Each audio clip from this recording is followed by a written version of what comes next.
My sister asked me to make her a headphone holder. I designed it to be minimal and out of the way. This would be my third iteration of this design.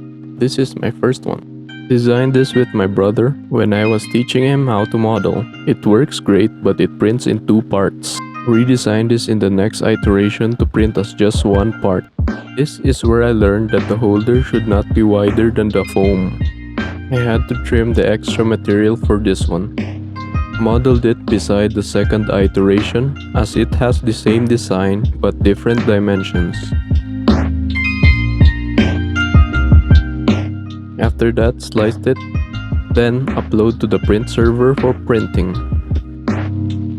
It took over 5 hours to print. You're welcome, sister. Use tape to mark out the screw holes. Mock up the location, then drill on the tape marks. I forgot to remove the tape after. Now for the beauty shots.